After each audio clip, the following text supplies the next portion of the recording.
Welcome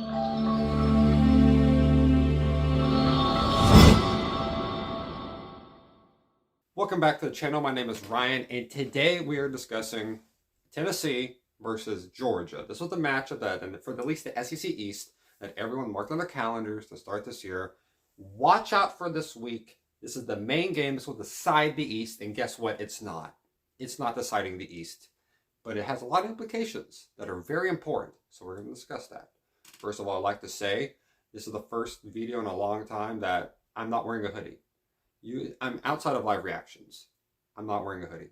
So, props for me, I guess. But, let's discuss this week, the more important stuff. I'm a Tennessee fan, before I let you know. I'm sometimes biased. But, usually I try to keep my opinions as unbiased as possible. That's why I usually discuss Tennessee games.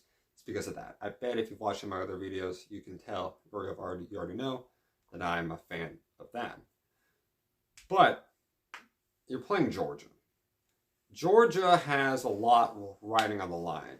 One is almost a guaranteed playoff spot. Another one is their winning streak. It's tied for the third longest in SEC history of like 25, 26 in a row. Game winning streak. Last time they lost a game was against Alabama in the SEC championship game. 2021. The last time they lost a regular season game was to Florida, I'm pretty sure, in the COVID year. That Florida team was extremely good. If anyone tries to devalue that Florida team, that team gave the best run for their money out of any team that Alabama national championship team played that year. If anyone tries to say Ole Miss, no. It was Florida who gave them the best run for their money. So, this week, as someone, again, who tends to be biased, I'm going to try not to. And it's pretty easy. Pretty easy knowing how this team is. Tennessee is. They let everyone down in November. It's notorious. Tennessee lets up stinkers in November. It's just known. It's just what we do. Last year it was South Carolina. I remember a while ago when Joshua Dobbs was there at Tennessee, we lost to Vanderbilt one year.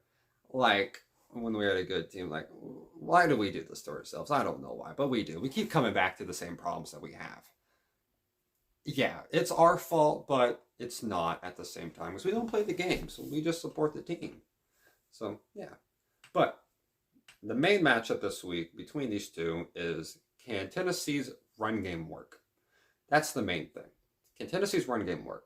Whenever they get over 200 yards, they win. Whenever they don't, they lose. It's that simple. This team relies heavily on the run game, like they should. Their team is very good at running the ball. They're one of the best in the SEC, one of the best in the country. This team's good at running the ball. They have a lot of weapons out there. You already know Dylan Sampson, Jalen Wright, Jabari Small. We already know this. Well, the problem with that is whenever the run game is stopped, how else can you get them the ball? No one else has really got the ball outside of running it other than Dylan Sampson, and that is inconsistent. Other dude who can run the ball well is Joe Milton. I got to mention this. Joe Milton has some of the worst balance I've ever seen. This man, when he gets touched, he falls. It's very tough. It's very weird. I've never seen him get like an arm tackle and then he kind of push it off and run for 5 more. It's just he falls immediately when he gets touched. Granted, he usually gets a couple yards before then, but like, you can break that tackle, you know? Like, you can do that. You're very good. You're big, strong Joe Milton. You're good like that. It's got to be able to do. Another thing about this Tennessee team is that they're heavily like, what is the right word? They have a lot of injuries that happen. They have an injury bug. A lot of times they get hurt. A lot of players get hurt throughout the game. And sometimes they're serious, sometimes they're not. That's the main thing I have to take into consideration, because Georgia here is a very physical team. They're a very physical team that can outsmart you and can hit your players. They're not a dirty team, but they know how to hit your players. And they're very hard when they can do it. Pause. They're a very hard-hitting team. This Georgia team just beat Ole Miss. They've just dominated SEC teams over and over again throughout this year. But I would like to mention this. One thing I'd like to mention is that they've not had a huge test on the road this year. No bigger test than playing at Neyland. The other test that they had was Auburn, which was not really supposed to be a test, but it became a test. It's like when it become a pop quiz, and then you kind of realize, well, the teacher halfway is kind of like, okay, this is the test now. This is a full-on test worth 50% of this quarter's grade, and it's like, what is happening? It wasn't supposed to be like that. Auburn was not supposed to give Georgia a run for their money. This was not the team that was supposed to almost beat them. It was not supposed to beat them, but it was. Except for Brock Bowers, Auburn would have won. Brock Bowers is the main thing here. He's coming off an injury. He looked solid against Ole Miss, but granted, Ole Miss couldn't guard a thing.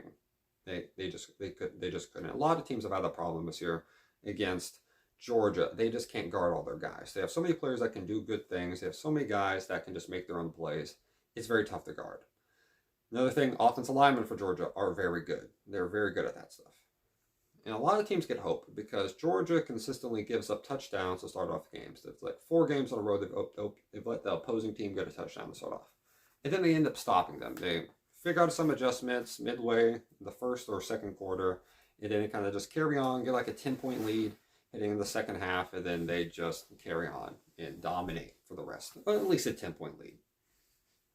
But Tennessee here, they have a problem more than anything else of when they get down, they have no shot at coming back. It's pretty much game over. Unless if you're playing Texas A&M, which was granted any team against Texas A&M had a chance of winning, no matter what the score was.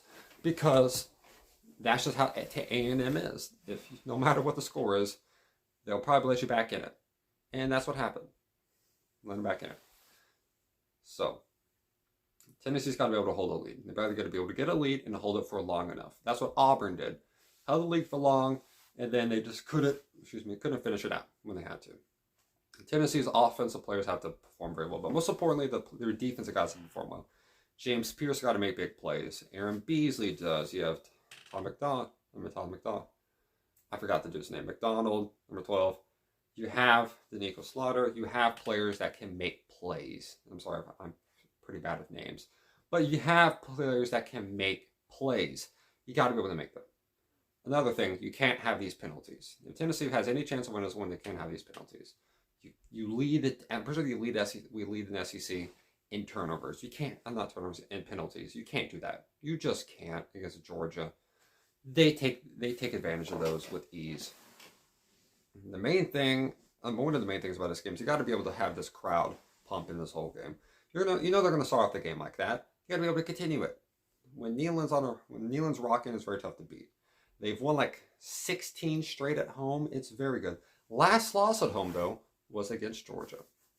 So maybe a redemption against that. This is the redemption game. Missouri's redemption game was last week against Tennessee. They just blew them out. And it was well deserved. It was well deserved, very much well so. And Georgia's stuff, they don't have really any of the redemption games. They just beat teams up. Tennessee's a redemption game though. People might say it was South Carolina. No, we have bigger plans. Spencer Rattler, that wasn't our Super Bowl. This is our Super Bowl. Let's go beat Georgia. We need a lot of help. But Tennessee is one of the few teams that beat Georgia back-to-back years in the 2010s decade. But we had a different quarterback. And he is making plays for the Minnesota Vikings. That is Joshua Dobbs. We have a chance to win this game. That sounds so stupid, but just trust me when I say this. Joshua Dobbs has to be in the stadium.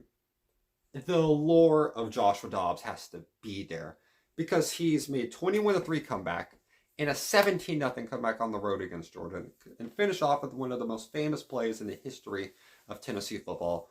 Joshua Dobbs, Juwan Jennings, Hail Mary wins the game. If you're somewhat of a Tennessee fan or a college football fan, you've probably seen that a couple times. Meaning, if you're a Tennessee fan, you've seen it tens of thousands of times probably by this point. Well deserved.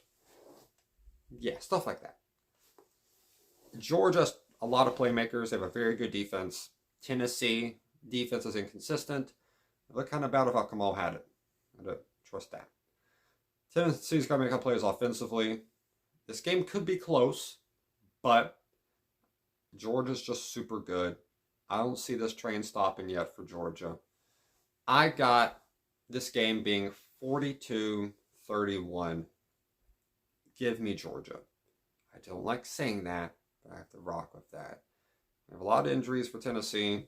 I'm not saying Georgia doesn't, but they have a better depth than Tennessee does. I would love for Tennessee to come out, pull off a miracle, and make my year pretty much, but I gotta be able to. I'm not gonna lie to y'all. I really just don't feel like this is our game to win. If it's late, my opinion will probably change. But the main problem with this team compared to last year is that whenever we're in a game like this, we have a quarterback that we say, the Joe Milton, and everyone says, just don't lose us this game. Just don't lose us this. That is so lack of confidence. That's so much lack of confidence in that man. He's made great plays. Maybe if he had some confidence in the guy, he'd play better. Maybe play more consistent. But just saying, just don't lose us this game. What's that supposed to do? We had a quarterback last year that we told, just win the game. You'll be a Heisman winner. You'll be a Heisman winner. He got all the praise he could possibly get. Well deserved. But we looked at him and just said, we can beat anyone with this guy. We look at Joe Milton and we're just like, just please don't lose this game. Just rely on everyone else. And see how that's worked out. We've lost to every rival that we've had so far in full insignificant game because of that recipe. Milton plays fine or good, and no one else shows up. It's a team effort. Milton's got to play really good. I trust you, Milton. If you're some reason watching this, I trust you. Make some plays. Go out and win this. If people say just don't lose this game, they have no confidence. Don't listen to them. You can go win this game. We know what we did against Kentucky. You know what you did against Alabama. Go make big plays. This is a legacy game for everyone on the roster. Go make the plays. I trust y'all, but it's going to be tough. I hope you all have a great day. Stay safe, y'all. Put on the comments what you feel about this. I know this is kind of a longer preview, I should say, but this is a big game. It deserves a longer review, or preview, I should say. So, yeah. Hope you all have a great day. Stay safe, y'all, and God bless y'all.